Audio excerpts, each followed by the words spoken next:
I am going to show you exactly why Carlos Alcaraz's forehand is more biomechanically powerful than everyone else's. Oh, the forehand functioning superbly in the very first. After that, we're going to compare him to Nakashima. Not because Nakashima's forehand is bad, but just because he was unlucky enough to play Carlos last. Then we're going to go over to Rafael Nadal. I'm going to show you the exact same biomechanical elements that Carlos uses. I see people speculating that Alcaraz would beat him at Roland Garros in his prime. I disagree with that, but what we can prove is that his forehand is just as good as Carlos's, and that way I can show you the mechanics on two different bodies, one righty, one lefty. The forehand is a proximal-to-distal whip. How much energy can you get from your butt into your racket head? The three main links we're going to talk about are the trunk, the arm, and the racket. And in order to have Carlos's forehand, you have to hand your momentum from the trunk to the arm, and then hand as much of it as you can from the arm to the racket. So here's how that works in practice. Watch the trunk first. In the early rotation phase, look how far the trunk turns. Look how fast the trunk turns. And then from here until contact, look how little the trunk moves. And then don't get confused by the fact that the trunk then rotates in the follow-through. We'll talk about the follow-through later. During the early part of the swing, that explosive momentum is generated from the hips, and then it is handed off into the arm, and you can see the handoff because right before contact, that trunk is almost frozen. This is what Federer did. This is what we're going to see Nadal do later. The way you can tell how good a player's trunk to arm handoff is by how fast they're moving at the beginning. That's how much energy or momentum they generated. And then how slow it's moving right before contact. That's how much of that energy they actually sent into the arm. This is where we're going to see Nakashima leak later. Alcaraz is almost perfect.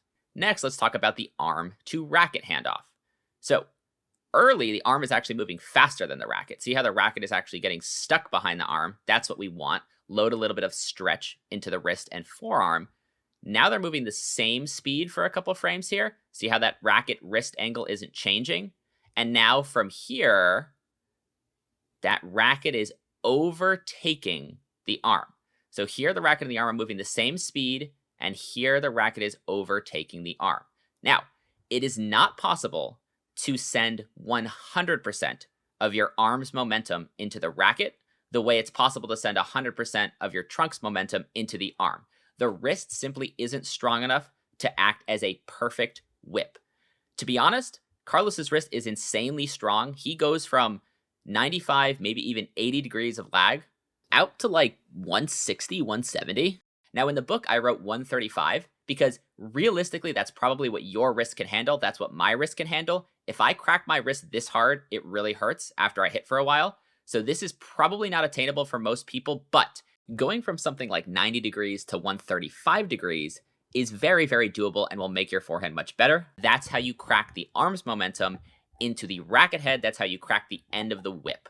Now, the follow through is the exact same principle, but in reverse. You want everything to fall off to your left in order to reverse the whip, in order to hand the momentum from your racket back off into your trunk to take speed away and deload your wrist and deload your arm. Normally, you don't have to think about that. Your body will do it automatically. Just understand that when you see players fall to their left during the follow through, that is actually them deloading the forces that they use to crack the whip during the swing. Now, Brandon Nakashima has a very good forehand.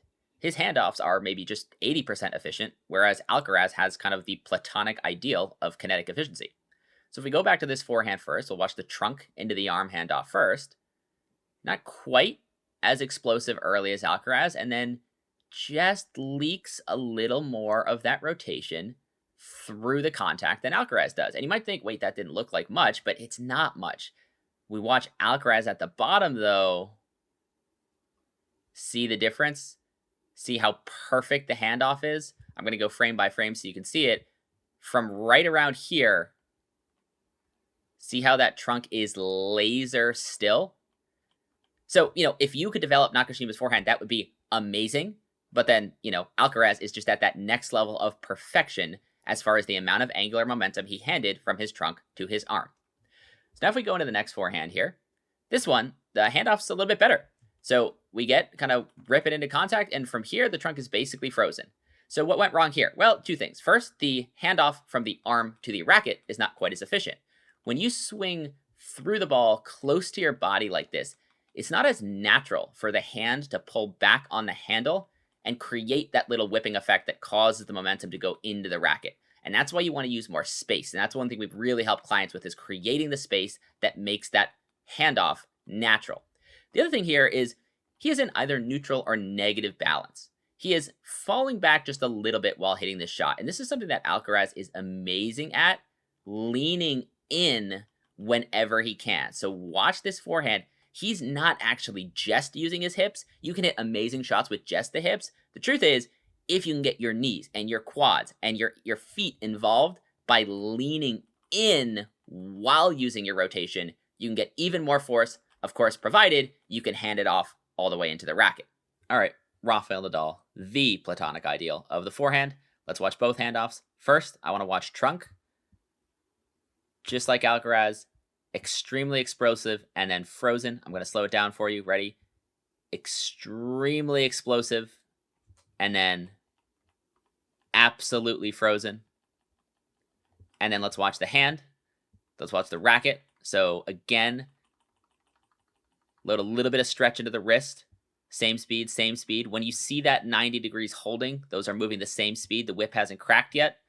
And then this is why you want to swing out. When you swing out away from your body, your hand will just naturally tug on that handle. You won't have to like think about it and do this on purpose. It'll feel so comfortable. Watch that racket head. Catch up.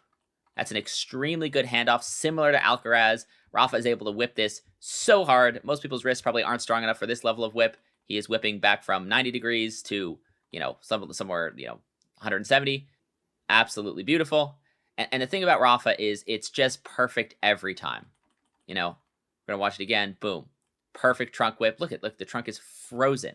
Frozen like a stone, despite how fast he went at the beginning. And then same thing. That handoff from arm to racket is elite. And this is why Rafa is able to play so unbelievably well out of the corners. Because when you're at a place like this, you can't generate that much force from this spot. If your feet are set, you can generate a lot of force at the beginning of the swing. So even if you don't hand it off that great, you're probably still going to hit a good shot. But when you're on the run, you need to hand off 100% of your force into the racket because you don't have that much force to start with. And that's why he could hit so unbelievably well out of the corners, and why he could hit so heavy out of the corners, because he had enough momentum handoff to get that much racket speed without needing to even set his feet first. Now, I have found that most distal handoff from the arm through the wrist into the racket, it trips a lot of people up, and it's just straight up missing from a lot of forehands. It also gives you a lot of control in addition to that little bit of pop. The good news is you can just practice using your hand, using just a tiny bit of elastic snap from the wrist to hit against the wall. Don't overcrack your wrist, don't overdo it, but just feel that little bit of back to front action. This is actually a drill we recommend in our forehand program. We take people through a lot of these kind of progressions to make these handoffs intuitive and not so scary and superhuman like they look when Alcaraz does it. The truth is, you can build it up from first principles with a little bit of dedicated practice. Links in the description if you want to work with us on that. It's probably not going to get to Alcaraz's level, but it can get pretty darn good pretty quickly.